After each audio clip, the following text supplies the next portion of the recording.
시청자 여러분 안녕하십니까? 9월 6일 굿모닝 MBN 시작합니다. 먼저 오늘의 주요 뉴스입니다. 대통령실이 지난 대선 과정에서 보도된 김만배 씨와 신학림 전 언론노조 위원장의 대장동 허위 인터뷰 의혹을 희대의 대선 정치 공작 사건으로 규정하고 강도 높게 비판했습니다. 대통령실은 가짜뉴스를 실어나른 일부 언론의 책임도 적지 않다고 지적했는데 법원은 김만배 화천대유 대주주의 구속 만료를 하루 앞두고 오늘 신문을 열어 추가 구속 여부를 결정합니다. 인도네시아 방문 이틀째인 윤석열 대통령이 한 아세안 정상회의와 아세안 한중일 정상회의에 잇따라 참석합니다. 윤 대통령은 실질적인 협력 강화 방안을 논의하는 한편 북핵 위협에 대한 아세안 국가들의 공조도 요청할 계획입니다. 미국 바이든 행정부가 북한이 우크라이나 전쟁에서 사용될 무기를 러시아에 제공할 경우 대가를 치르게 될 것이라고 경고했습니다. 백악관은 북한을 설득하기 위한 기회도 모색할 것이라고 덧붙였습니다. 가습기 살균제에 노출된 뒤 폐암으로 숨진 30대 남성의 피해가 인정됐습니다. 정부가 가습기 살균제와 폐암의 상관성을 인정하는 것은 이번이 처음으로 폐암 판정을 받은 200여 명에게도 구제의 길이 열렸습니다. 2024학년도 대학 수학능력시험전 마지막 모의평가가 오늘 전국에서 실시됩니다.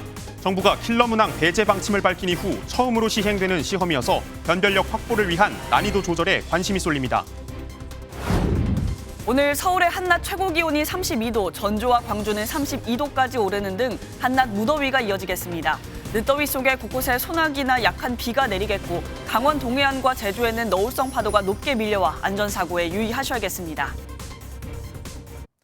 대통령실이 화천대유 대주주 김만배 씨와 신학림 전 언론노동조합 위원장의 대장동 허위 인터뷰 의혹에 대해 희대의 대선 정치 공작이라며 강경한 입장을 내놨습니다.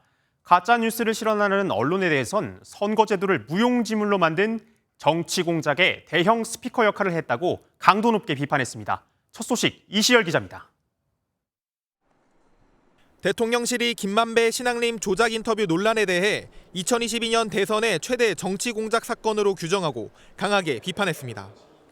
대통령실 고위 관계자는 어제 용산 대통령실에서 기자들과 만나 대장동 사건 몸통을 이재명에서 윤석열로 뒤바꾸려 한 정치 공작적 행태가 서서히 드러나고 있다며 이같이 밝혔습니다.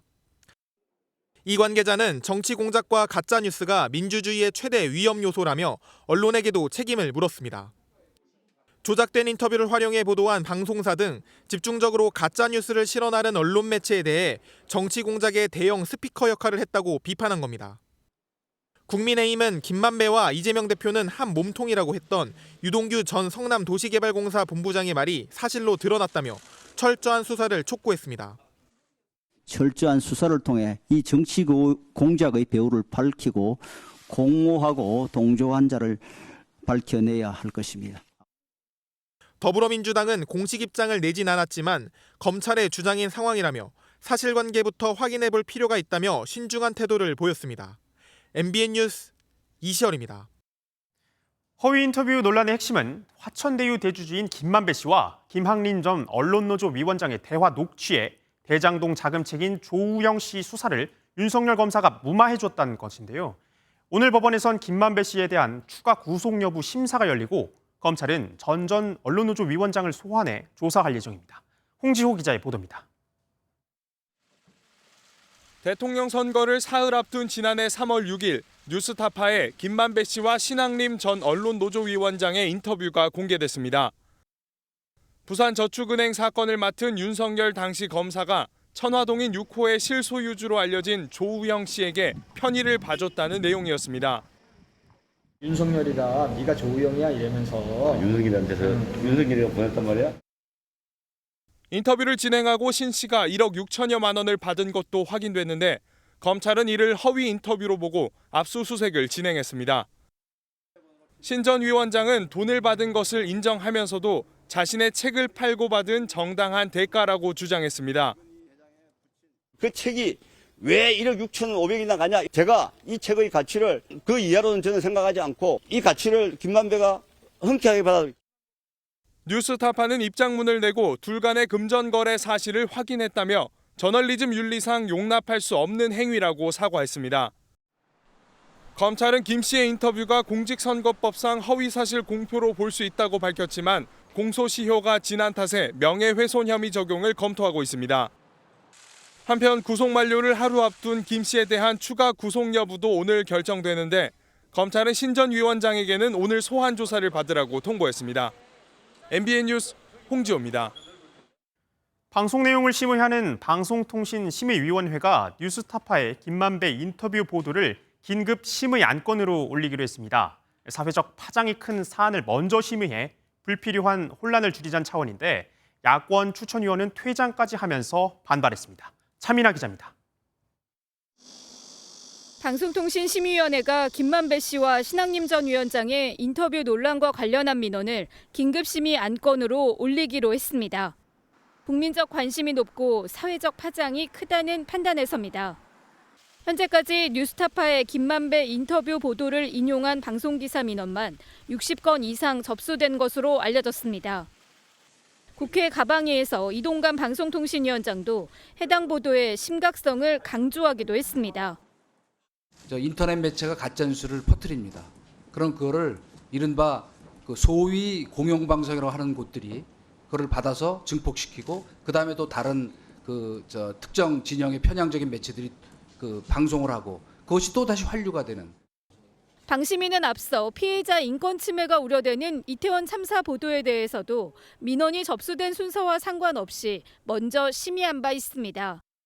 야권 추천 김유진 의원이 명확한 근거 없이 결정하면 방심위가 외부의 영향을 받는다고 본다며 반발했고 황성욱 위원장 직무대행은 순서대로 심의하는 게 본의 아니게 오해를 받을 수 있다고 맞섰습니다.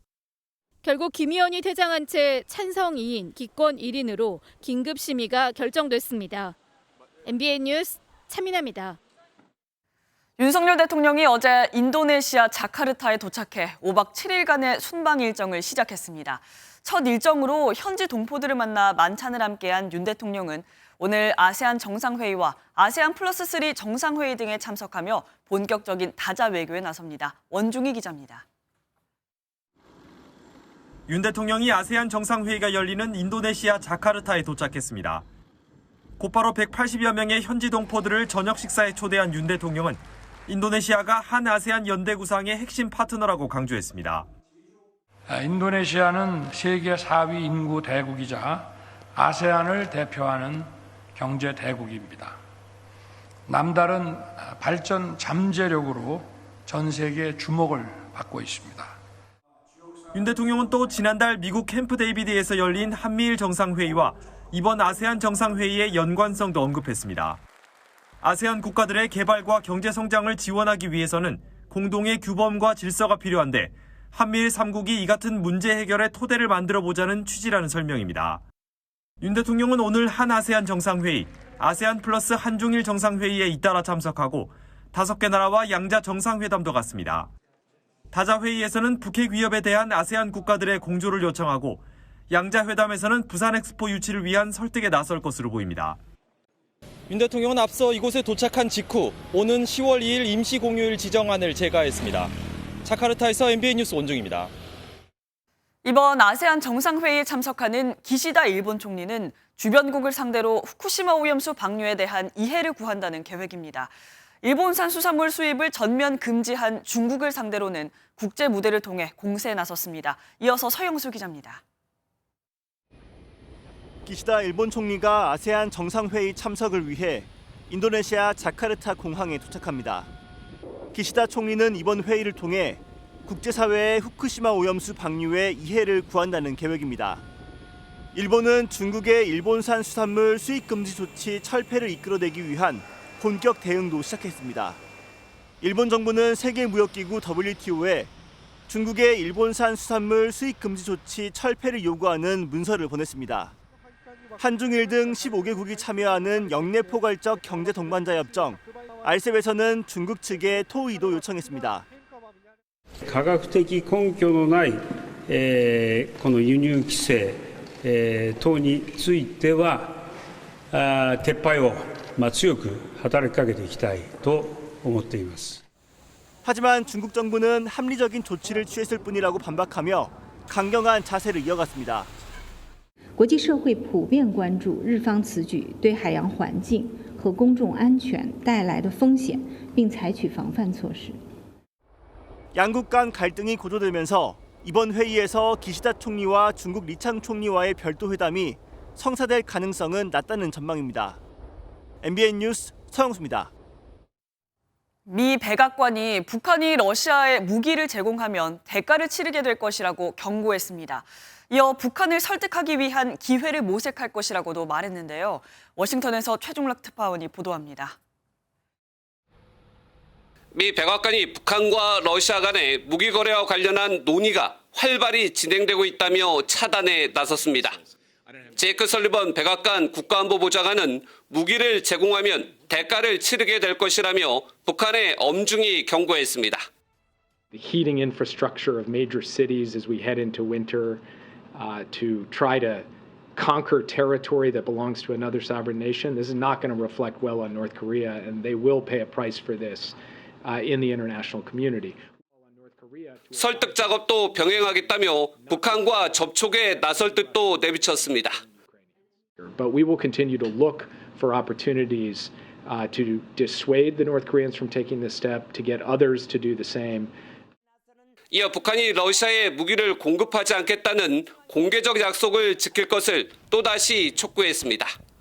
미 국무부도 러시아의 우크라이나 전쟁을 지원하면 후과가 있을 것이라고 분명하게 밝혔습니다. Well, we have been incredibly clear about the potential consequences of any country taking action to support Russia. Further, it's illegal and unjust. 김정은과 푸틴의 무기거래 관련 정보의 신뢰성에 대해서는 이전에도 경고한 바 있고 계속 우려되는 상황이라며 자세히 주시하고 있다고 말했습니다. 미국은 또 국가뿐만 아니라 러시아의 부당하고 불법적인 우크라이나 침략을 지원하는 단체에도 주저없이 조치를 취할 것이라고 강조했습니다. 워싱턴에서 MBN 뉴스 최종락입니다. 정의기억연대 등 시민단체의 반발로 무산됐던 서울 남산의 기억의 터 위안부 피해자 추모 조형물이 하루 만에 결국 철거됐습니다. 성범죄로 유죄 판결을 받은 이목상 작가가 조형물 제작에 참여한 게 이유인데 오세훈 시장은 시민단체의 철거 반대에 시민단체는 죽었다고 강하게 비판했습니다.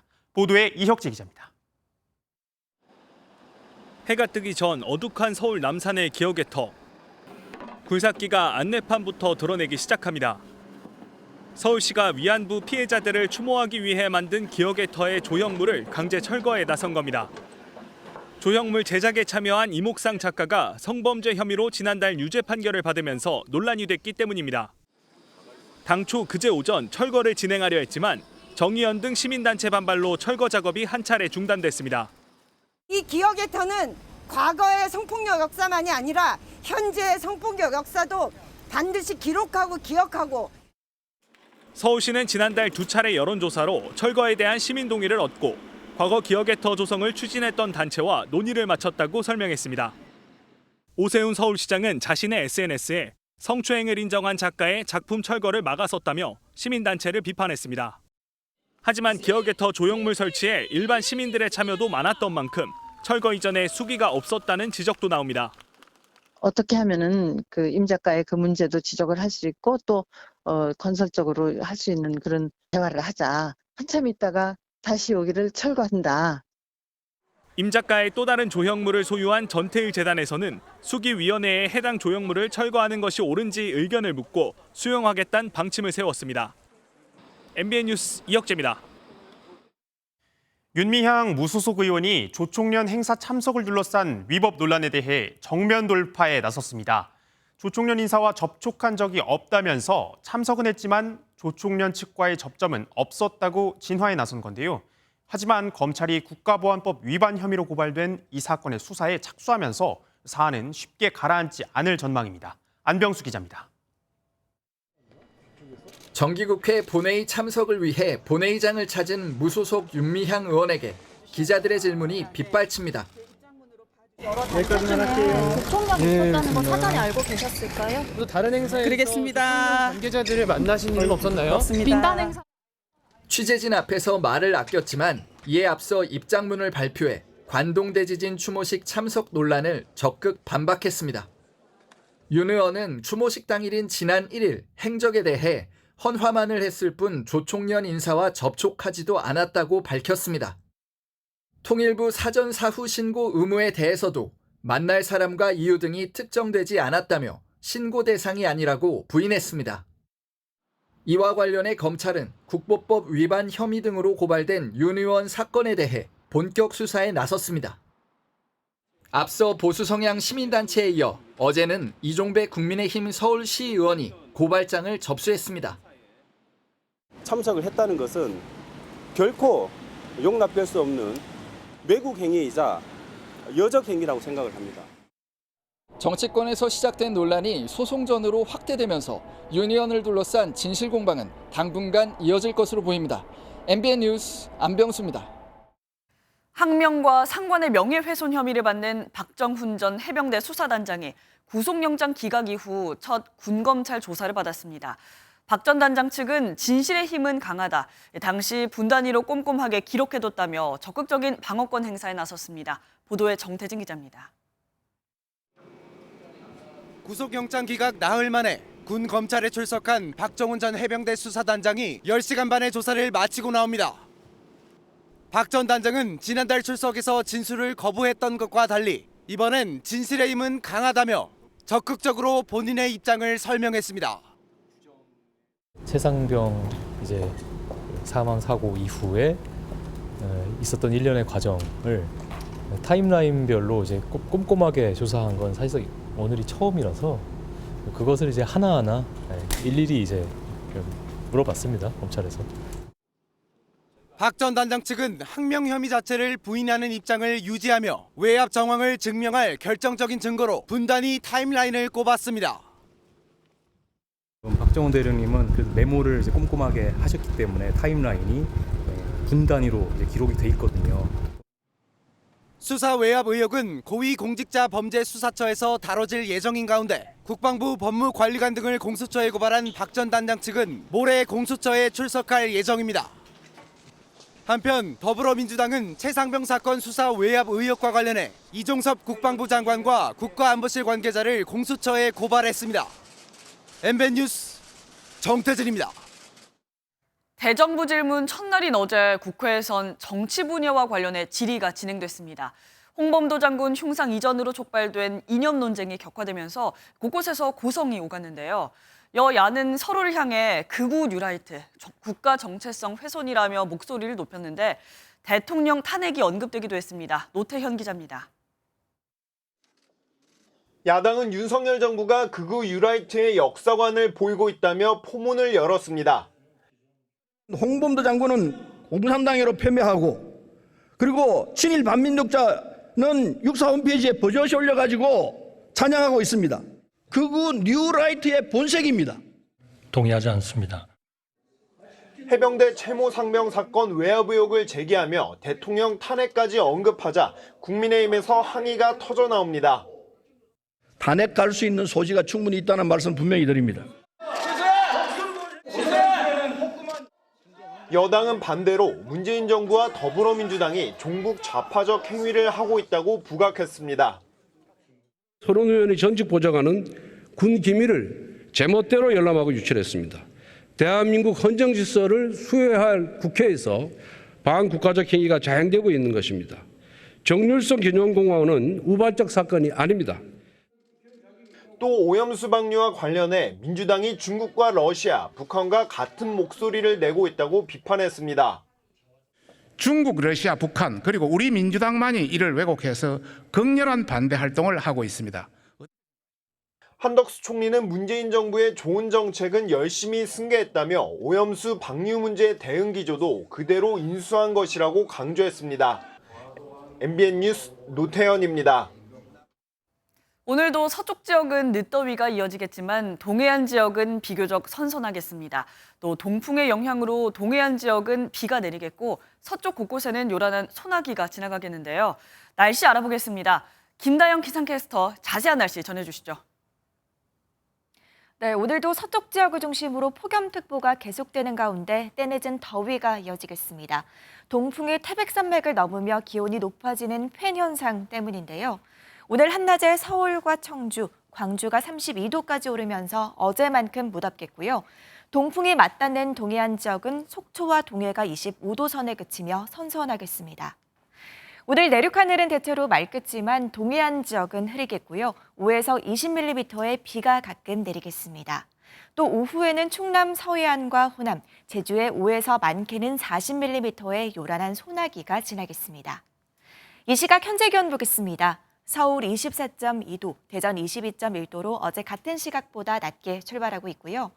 낮 기온은 대전 31도, 대구 30도, 부산은 29도가 예상됩니다. 날씨였습니다. 오늘 하루 중요한 일정을 소개해드리는 굿모닝 오늘입니다. 어떤 일정이 있는지 함께 살펴보겠습니다. 오늘 한국교육과정평가원이 주관하는 모의평가가 전국 2,000여 학교와 지정학원에서 동시에 치러집니다. 이번 모의평가는 지난 6월 모의평가 이후 정부가 발표한 이른바 킬러 문항 배제 방침이 반영된 첫 시험으로 11월에 실시될 2024학년도 수학능력 시험의 가늠자가 될 것으로 보입니다. 국민의힘과 정부가 오늘 오전 국회에서 백신 피해 보상 협의회를 열고 코로나19 백신 부작용 등에 따른 피해 보상 방안을 논의합니다. 윤석열 대통령은 백신 부작용 국가 책임제를 대선 공약으로 제시한 바가 있는 만큼 위로금 확대 등 구체적인 보상안을 논의할 전망입니다. 법무부가 오늘 오전 10시 법률 서비스 플랫폼 로톡 가입 변호사를 징계한 대한변호사협회의 처분이 정당했는지에 대해서 2차 징계위원회를 엽니다. 오늘 위원회에서는 변협에서 징계를 받은 변호사들이 직접 참석해 입장을 소명할 예정입니다. 최근 나흘 사이 전국에서 교사 3명이 숨지면서 심리적 동조에 따른 극단적 선택이 잇따르는 이른바 베르테르 효과가 우려되고 있습니다. 교육부는 공교육 멈춤의 날에 연가와 병가를 낸 교사들을 징계하겠다는 입장을 공식적으로 철회했습니다. 전남주 기자의 보도입니다. 지난 3일 숨진 채 발견된 경기 용인의 고등학교 60대 교사는 정년을 불과 1년 앞두고 있었습니다. 유족은 고인이 수업 중 잠시 자리를 비운 사이 공에 맞아 다친 학생의 학부모가 숨진 교사를 고소하고 감사까지 요청하면서 심한 압박감을 느껴왔다고 주장했습니다. 얼마나 힘드셨을까 그 마음을 감히 헤아릴 수 없을 정도 애통하고 또 한 번 동료 교사를 잃었다는 거에서 너무 애통하고 참담해요. 서울 서희초등학교 교사가 사망한 뒤 최근 나흘 사이에만 전국에서 교사 3명이 극단적인 선택을 했습니다. 심리적 동조에 따른 이른바 베르테르 효과가 우려되는 상황입니다. 교육부는 이런 가운데 지난 4일 공교육 멈춤의 날에 연가와 병가를 낸 교사들을 징계하겠다는 입장을 공식적으로 철회했습니다. 이번 추모에 참가한 선생님들에 대해서는 신분상 불이익을 받지 않도록 할 것이고 교육당국이 선생님들을 징계하는 일은 없을 것입니다. 교원단체는 교육부의 징계 방침 철회를 환영하면서도 교권 회복을 위한 과제가 많다고 지적했습니다. MBN 뉴스 전남주입니다. 광주의 한 고등학교에서 남학생이 자리가 마음에 들지 않는다며 담임인 여교사를 폭행한 사실이 뒤늦게 알려졌습니다. 가해 남학생은 퇴학 처분을 받았고 피해 교사는 휴가를 내고 심리치료를 받고 있습니다. 정치훈 기자입니다. 지난 6월 30일 광주의 한 고등학교. 담임 교사가 참석한 가운데 학생들끼리 새로운 자리 뽑기가 진행됐습니다. 그런데 한 남학생이 자리가 마음에 들지 않는다며 교사에게 항의가 시작됐습니다. 담임 여교사가 친구들끼리 정한 약속이니 자리를 바꿔줄 수 없다고 하자 이해 격분에 주먹을 휘둘렀습니다. 교실에서 다른 학생들이 지켜보던 중에 벌어진 일입니다. 수차례 폭행이 이어졌고 곧바로 여교사는 보건교사와 함께 119에 의해 병원으로 옮겨져 입원 치료를 받았습니다.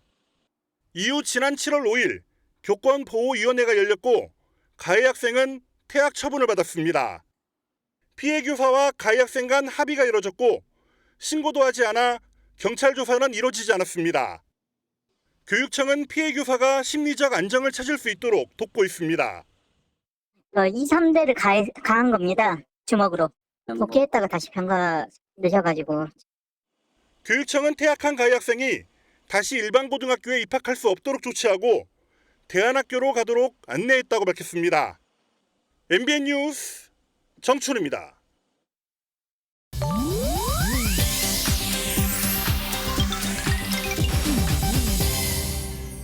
인터넷에서 화제가 되고 있는 소식들을 모아 전해드리는 인터넷 와글와글입니다.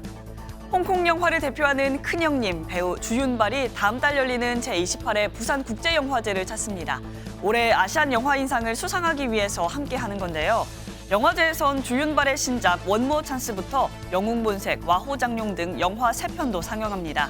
한편 배우 송강호 씨도 집행위원장이 물러나 공석이 된 이번 영화제의 호스트로 행사를 대표하는 역할을 맡았다는데요. 부산국제영화제 측은 어제 온라인 기자회견을 열고 이 같은 내용을 포함한 계획을 공개했습니다. 지난 5월 운영위원장 직제 신설을 둘러싸고 집행위원장이 물러나는 등 내홍을 겪었던 부국제. 하지만 세계적인 스타들이 총출동해 축제를 더 빛낼 예정입니다. 제28회 부산국제영화제는 다음 달 4일부터 13일까지 관객들을 만납니다. 제80회 베네치아 국제영화제에서 새 영화 후드샹스로 돌아온 우디 앨런 감독이 환영과 비판을 동시에 받았습니다. 현지 시간 4일 영화 상영이 끝나고 관객들은 기립박수를 보냈지만 앞서 우디 앨런이 레드카펫에 등장하자 시위대가 과거 입양딸 성추행 의혹을 받고 있는 그를 향해 학대자라고 외치며 항의한 건데요. 이와 관련해 우디 앨런은 매체와의 인터뷰에서 성추행 의혹을 거듭 부인하고 그와 관련한 미투 운동의 일부 사례는 어리석다는 입장을 밝혔다고요. 앨런은 현재 1년의 의혹으로 영화 자금 조달에 어려움을 겪고 있다고 하는데 이날 기자들과 만나는 자리에서는 나는 매우 운이 좋은 삶을 살았다며 자신의 삶을 평가했다고 하네요. 미국 네바다주 축제 현장에서 고대 생명체가 포착됐습니다. 지난달 27일 네바다주 블랙록 사막에서 시작된 버닝맨 축제. 기습적인 폭우가 쏟아지며 참가자들이 고립되는 초유의 사태가 벌어졌는데요.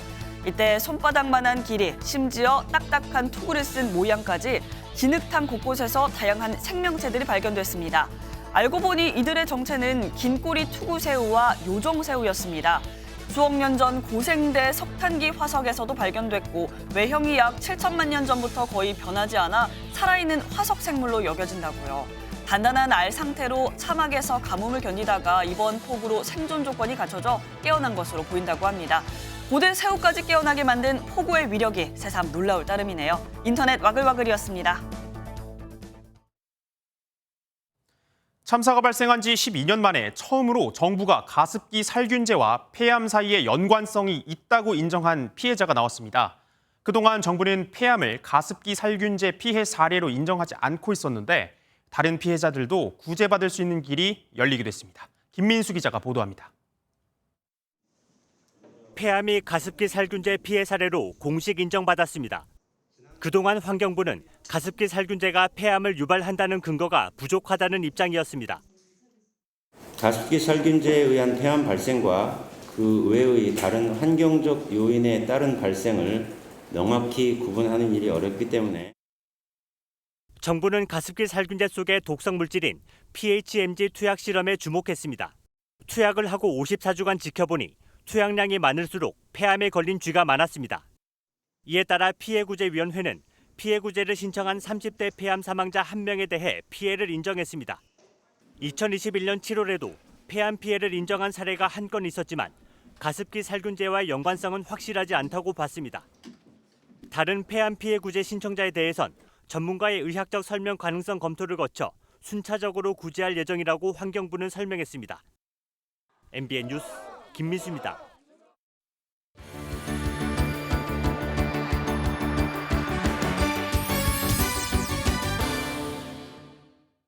굿모닝 월드입니다. 평소 조깅을 즐긴다는 독일의 올라프 숄츠 총리. 그 좋아하는 조깅을 하다가 넘어져서 그만 얼굴을 다쳤다는데요. 아주 인상적인 모습으로 공식 석상에 복귀했습니다. 해적 스타일의 안대를 착용하고 나타난 이 남자, 독일의 올라프 숄츠 총리입니다. 지난 토요일 조깅을 하다가 넘어져 얼굴을 다친 것으로 알려진 숄츠 총리. 큰 부상은 아니었나 본데요. 일요일 일정은 취소했지만 다음 날 열린 가톨릭 교회 행사장에 참석하며 공식 일정을 재개했습니다. 앞서 숄츠 총리는 SNS에 어떤 밈을 보게 될지 흥분된다며 자신의 모습을 공개했는데요. 하지만 안대 아래로 아직은 선명한 흉터들, 다들 놀리기보다는 쾌유를 바라는 마음이 더 클 것 같네요. 사막 위 반문화 축제로 유명한 미국의 버닝맨. 특권층의 놀이터로 변질됐다는 비판에 올해는 기습폭우로 얼룩지기도 했는데요. 집에 가기 위한 7만여 명의 대이동, 드론 카메라에 포착됐습니다. 끝도 없이 펼쳐진 사막 위로 길게 늘어선 차량들. 전쟁통을 방불케 하는 이곳은 미국 네바다주에서 열린 버닝맨 축제장입니다. 두세 달에 걸쳐 내릴 비를 한 번에 맞은 이곳 블랙록 사막은 삽시간에 진흙탕으로 변했는데요. 안전을 위해 금지됐던 차량 통행이 4일 오후부터 재개되면서 이틀간 고립됐던 7만여 명의 대규모 탈출 러시가 시작된 겁니다. 사막 한복판의 반문화 행사로 자리 잡은 버닝맨 축제. 올해는 이렇게 기습폭우 엔딩을 맞았는데요. 다행히 고립 상태에서도 참가자들이 자급자족하며 질서를 유지해 큰 혼란은 없었다고 합니다. 아직도 전쟁이 한창인 우크라이나의 한 사관학교 개학식이 열렸습니다. 제복을 입고 행진하는 7살 꼬마 생도들의 모습. 귀여우면서도 안쓰럽다는 생각이 드는 건 아마 나라가 처한 현실 때문이겠죠. 제복을 갖춰 입은 꼬마 생도들과 칼을 뽑아들고 행진하는 청년들. 우크라이나 키이우 볼라디미르 대제 23번 학교의 개학식 현장입니다. 7세 어린이부터 사관생도 교육을 받는 아주 독특한 학교인데요. 500여 명의 학생들은 이곳에서 내 몸을 지키고 나라를 구하기 위한 규율과 기술을 배웁니다. 여전히 전쟁이 한창인 우크라이나. 아이들을 바라보는 부모님의 마음은 착잡함보다는 자부심에 가까운데요. 하지만 교실에서 웃고 떠들며 노는 아이들의 천진한 모습이 조금 더 자연스러워 보이는 건 어쩔 수 없겠죠. 굿모닝 월드였습니다. 실질 국민 소득이 줄었는데 먹고 사는 데 쓸 돈은 더 커졌습니다. 지난달 소비자 물가 상승률이 폭염과 폭우로 다시 3%대까지 올라섰기 때문인데요. 기록적인 폭염에 지난달 전기요금도 깜짝 놀랄 수준이어서 추석을 앞둔 서민들의 한숨은 더 깊어질 것으로 보입니다. 이교욱 기자가 보도합니다. 장보기가 겁난다는 요즘, 도대체 물가가 얼마나 오른 건지 전통시장에서 직접 확인해 보겠습니다. 복숭아 4개에 2만 원, 작은 무 1개에 3천 원, 배추 한 포기에 8천 원으로 선뜻 손이 가질 않습니다. 사과도 30.5%, 복숭아는 23.8% 올랐고 배추와 무는 지난달보다 각각 42.4%, 34.2% 오른 게 피부로 와닿습니다.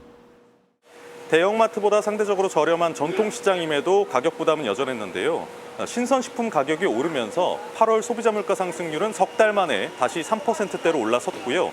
전기, 가스, 수도 등 공공요금이 작년보다 21.1% 오른 것도 물가를 견인했습니다. 역대급으로 더웠던 8월 전기요금 고지서까지 받아들면 서민들에게서 악소리가 더 커질 걸로 보입니다. 만약 지난해와 같은 양의 전기를 사용했을 경우 4인 가족 기준 전기요금은 20.8% 오른 8만 530원이 될 전망이고 소상공인은 전기요금이 봄철보다 85% 늘어날 걸로 보입니다. 날씨가 너무 많이 더워가지고요. 이제 냉장고라든지 이런 게 너무 많이 돌아가서 그게 되게 부담이 됐던 것 같아요. 걱정도 되고. 정부는 추석을 앞두고 물가 불안이 더 커지지 않도록 시장의 비축 물량을 충분히 풀겠다고 밝혔습니다. MBN 뉴스 이교욱입니다.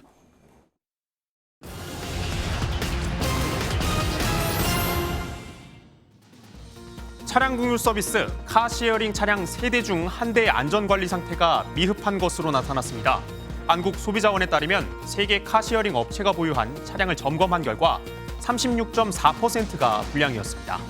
타이어 압력 불균형과 번호판 파손, 블랙박스 불량 등이었는데 차량 관리와 점검 강화가 필요하다는 목소리가 나옵니다.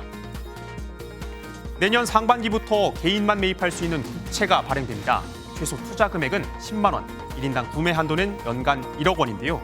표면 금리 3.5%의 국채를 50살에 5천만 원으로 일시에 사면 70살에 1억 원을 수령할 수 있을 것으로 기대됩니다. 기존 국고채도 개인이 매수할 수는 있었지만 금융기관이 주요 투자자여서 개인의 접근성이 떨어진다는 비판이 있었습니다. 한국조폐공사가 디지털 전환과 보안기술의 미래란 주제로 보안기술 설명회를 열었습니다. 조폐공사에서 개발된 모바일 신분증, 모바일 상품권, 착 등 최신 ICT 융합 보안 기술과 서비스가 소개됐는데요. 킥보드 운전면허 인증 서비스와 성인 인증에 필요한 주류 판매 자판기 등 민간 기업과 협업한 모바일 신분증 활용 사례가 눈길을 끌었습니다. 지금까지 굿모닝 경제였습니다. 남편을 살해하고 무기징역을 선고받은 이른바 계곡살인 사건의 피의자 이은혜가 남편의 생명보험금 8억 원을 달라는 소송을 냈다가 패소했습니다. 서울중앙지법 민사합의 18부는 이은혜가 보험사를 상대로 낸 소송에서 원고의 청구를 기각한다고 판결했습니다.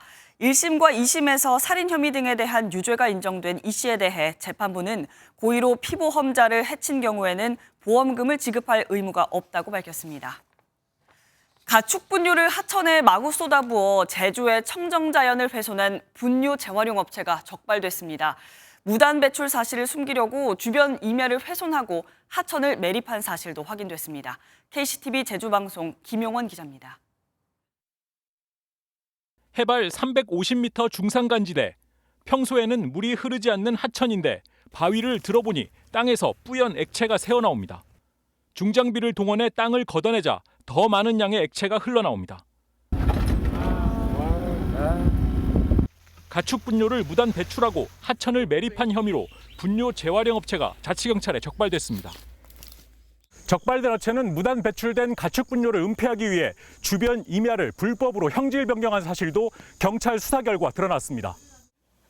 재활용 업체는 축산농가에서 수거한 가축 분뇨를 4개월 처리 공정을 거친 뒤 액체 비료로 자원화해 초지에 뿌려야 합니다. 하지만 수거된 분뇨는 처리 과정 없이 불과 1시간 만에 무단으로 살포됐습니다. 이 같은 방법으로 지난 3년 동안 실제 용량의 2배가 넘는 8만 9천여 톤을 불법 처리, 배출한 것으로 추정되고 있습니다.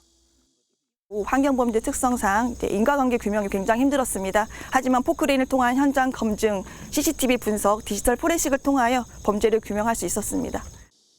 제주도 자치경찰단은 가축 분뇨 무단 배출과 산지와 하천 등을 불법 훼손한 혐의로 재활용 업체 대표를 구속하고 직원 3명을 불구속 송치했습니다. KCTV 뉴스 김용원입니다. 누리호에 실려 우주로 간 차세대 소형 위성 2호가 지구 곳곳의 모습을 촬영해 처음으로 공개했습니다. 우리나라 백록담부터 전 세계의 다양한 모습이 선명하게 담겼는데요. 순수 우리 기술로 지구 곳곳을 촬영했다는 점에서 의미가 남다릅니다. 김도형 기자입니다. 아랍에미리트의 인공섬 팜 주메이라부터 통가의 화산섬 토푸아가 선명하게 보입니다. 우리나라 제주도 공항과 한라산의 백록담도 생생하게 담겼습니다. 남극 장보고 기지 주변으로 거대한 빙하들도 눈에 띕니다. 지난 5월 누리호에 실려 우주로 향한 차세대 소형 위성 2호가 촬영한 지구촌 곳곳의 모습입니다. 누리호에서 성공적으로 분리된 차세대 소형 위성 2호는 고도 550km 궤도에 안착한 뒤 임무를 성공적으로 수행하고 있습니다. 지상으로 전파를 쏘아 영상을 얻는 만큼 구름이 가리거나 폭우가 쏟아져도 지구를 관측할 수 있는 게 강점입니다.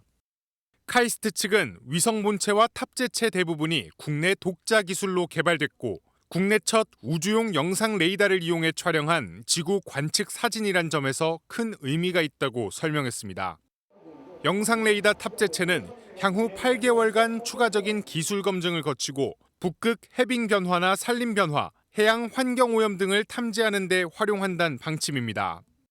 MBN 뉴스 김도영입니다. 독일 민헨에서 세계 3대 모터쇼 중 하나인 IAA 모빌리티 2023이 열리고 있습니다. 이제는 전기차 전시회라고 불릴 정도인데 자동차 회사 대신 우리 전자업체들이 참여했고 중국 전기차 관련 업체들도 진을 치고 있습니다. 장가희 기자가 보도합니다. 짙은 오렌지색 차량에서 갈매기 날개 모양으로 문이 열립니다. 벤츠가 처음 실물로 공개한 전기 슈퍼카입니다. 한 번 충전으로 750km를 주행할 수 있는 콘셉트카 모델도 내놨습니다. 내년 양산 예정으로 고가 배터리와 저가 배터리를 넣은 전기차를 고객이 선택할 수 있습니다. BMW도 첨단 기술을 접목한 전기차 콘셉트카를 공개했습니다.